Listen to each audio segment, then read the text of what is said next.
Ada orang lain menyakiti kita. Sakit hati? Kenapa sakit hati? Pernah nggak kita mencari, kenapa ya sakit hati? Pernah nggak nanya begitu? Tapi coba, kenapa sakit hati? Satu, karena kita punya harapan pada orang lain, agar orang lain baik sama kita. Dua, karena kita selama ini merasa punya kekuatan mengendalikan orang lain. Saat orang lain tidak bisa kita kendalikan, malah dia mengendalikan kita jadi sakit hati. Dua. Tiga, ya, sebetulnya kemarahan dia itu asalnya netral. Tapi dinilai oleh pikiran kita itu salah. Penilaian kita terhadap dia itu salah. Itu yang membuat kita sakit hati. Tiga. Yang keempat, sebetulnya energi kemarahan dia itu tidak apa-apa awalnya. Karena oleh kita diberi kekuatan, pikiran kita ngasih energi sama kemarahan dia. Tambah dahsyat dampaknya bagi kita. Empat, kita itu terhadap yang begitu-begitu tuh abai. Tidak mau meneliti. Kenapa saya sakit hati? Coba bertanya.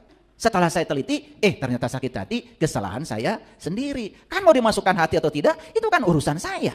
Karena saya punya kuasa pada diri saya. Tapi saya tidak punya kuasa mengendalikan pikiran, tindakan, dan perasaan orang lain. Orang lain mau mikir kayak apa, mau bicara kayak apa, itu urusan dia dengan dirinya. Menjadi urusan dengan saya ketika reaksi saya terhadap itu negatif. Nah, ketika kita bereaksi negatif, kita tuh sedang memindahkan energi kepada orang lain. Energi dia semakin kuat. Paham? Oh, diri saya itu terdiri dari dua unsur. Unsur luar namanya jasmani, unsur dalam namanya ruhani. Saya selama ini hanya memenuhi kebutuhan jasmani saja. Kebutuhan ruhani saja belum dipenuhi, maka ruhani kita meminta. Maka di sini ada kekurangan. Selalu ada perasaan, apa ya yang kurang? Tetapi kekurangan itu adalah isyarat dari semesta. Supaya kita menjadikan rasa kekurangan itu justru untuk memperbaiki diri, mengenali diri. Bahkan puncaknya adalah mencintai diri sendiri. Jadi meningkatkan kapasitas diri itu pada dasarnya adalah mengembangkan diri. Sehingga kita bisa meningkatkan kemampuan diri. Dalam apa? Dalam mengatasi masalah kehidupan. Karena hidup ini setiap hari pasti akan berhadapan dengan situasi dan masalah.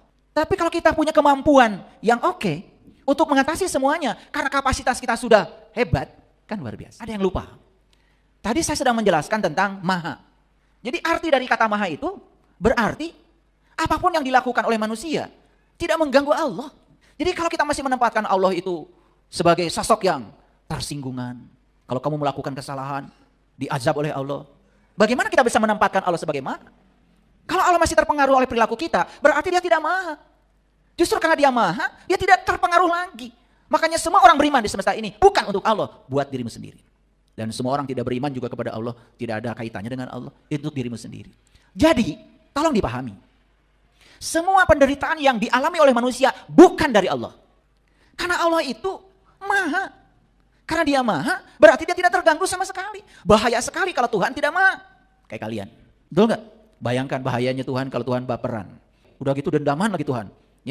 Ya, makanya kata Tuhan, entar saya siapkan neraka. Aku bakar kamu dalam neraka aku. Begitu? Kan itu yang keliru. Bagaimana mungkin Allah yang maha menyediakan tempat untuk membalaskan dendamnya kepada hamba yang dicintai? Kan saya berulang kali mengatakan, masalah itu 10% saja. Tapi 90% ada reaksi kita terhadap masalah. Itu yang suka membesar-besarkan masalah. Nah, ciri orang yang sudah tinggi kapasitas dirinya, bahkan bukan sekedar punya keterampilan menyelesaikan masalah. Bagi dia, masalahnya pun tidak ada. Kan tadi kalau sudah luas, kan gak ada masalah. Tadi waktu paku yang panas dimasukkan kepada samudra tadi, kan gak ada masalah. Masalah untuk yang sempit. Setiap individu, setiap kita memiliki potensi yang unik, yang dapat dikembangkan untuk mencapai arti hidup dan kepuasan diri. Masalahnya, potensi itu sama sekali tidak dikembangkan. Ngaji yang bisa meningkatkan kapasitas diri itu, kalau ngajinya ke dalam, meningkatkan kesadaran. Coba, setelah ngaji ke dalam, apa sekarang yang kita bisa rasakan?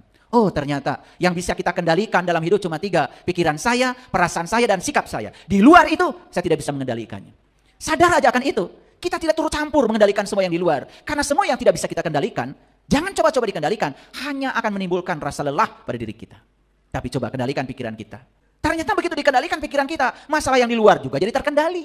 Itu hebatnya. Bukan berarti mengendalikan diri ke dalam, kita abai terhadap masalah yang di luar. Bukan. Coba sekarang ya, kita mendapati orang yang membenci kita. Bagaimana cara mengendalikannya? Tidak usah dia yang dikendalikan. Biarkan saja. Tapi kendalikan pikiran kita. 1, saya tidak akan membenci dia. Siapa tahu dia dipersembahkan semesta untuk meningkatkan kapasitas diri saya. Lewat dia, saya sedang dibuat menjadi tangguh oleh semesta. Kita melihat dia bukan sesuatu yang negatif.